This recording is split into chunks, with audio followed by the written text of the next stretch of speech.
தரமைந்து புலமைப்பரிசில் பரீட்சைக்கு உகந்த வினா 1. கோயில் மணியோசை ஒரே விதமாக 4 தடவைகள் ஒலியெழுப்ப 12 செகண்ட்கள் செலவாகியது.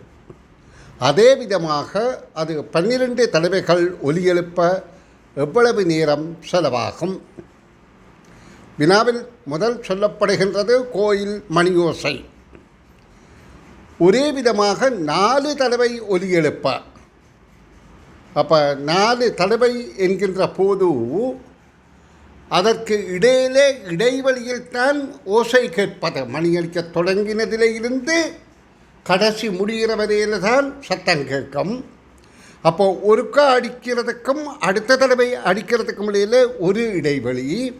இவ்வாறு 4 தடவை அடிப்பதற்கிடையில் 3 இடைவெளிகள், அதுதான் 12 செகண்ட்கள் என்று குறிக்கப்படுகின்றது. ஒரே விதமாக 4 தடவைகள் ஒலி எழுப்ப 12 செகண்ட்கள் செலவாகியது. அப்போ எங்களுக்கு தெரியுது, கோயில் மணி ஒரு தடவை அடித்து அடுத்த தடவை அடிப்பதற்கு வரைக்கும் அந்த மணியோசை கேட்பது ஒரு இடைவெளியில் 4 செகண்ட்கள். ஏன் 12 3 இடைவெளிக்கு நாங்கள் பிரித்தால் 12 3ஆல் வகுத்தால் 4 செகண்ட்கள் என்பது தெளிவாகின்றது. அப்போது ஒரு இடைவெளி 4 செகண்ட் என்றால் 3 இடைவெளிக்கு அது 12 செகண்ட்கள் கேட்கின்றது. 4 தடவை ஒலி எழுப்ப 3 இடைவெளிகள். இதே போல் 12 தடவைகள் அது அடிக்கின்ற போது 11 இடைவெளிகள் இருக்கும். இது மின்கம்பங்களின் எண்ணிக்கைக்கு இயல்பான அதே மாதிரியான கேள்வி. 4 மின்கம்பங்களுக்கு இடையிலே 3 மின்கம்பங்களுக்குள்ளே 3 இடைவெளி இருப்பது போல 12 மின்கம்பம் இருந்தால் 11 இடைவெளிகள் இருக்கும்.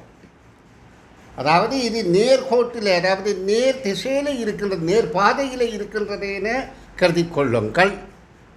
அப்போ 12 தரம் மணி அடிப்பதற்குள்ள 11 இடைவெளிகள் சத்தம் கேட்கும்.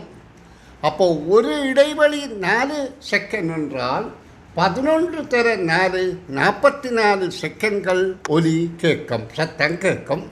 அதாவது 44 செகண்ட்கள் அதை ஒலி எழுப்புவதற்கு நேரம் செலவாகின்றது என்பதை கேள்விக்கான விடையாகும். இது 9-10 வயது பாலகர்களுக்கு மிக இலகுபடுத்தி விளக்கமாக விளக்கி அவர்களை ஒரு ஆளுமையுள்ள பிள்ளைகளாக, அதாவது தரமைந்து புலமைப்பரிசில் பரீட்சைக்கு கேள்வியை வாசித்து விளங்கி கிரகித்து பதிலளிக்கக்கூடிய ஆற்றல் உள்ளவர்களாக மாற்றுவோமாக. நன்று. அடுத்த காணொளியில் சந்திப்போம்.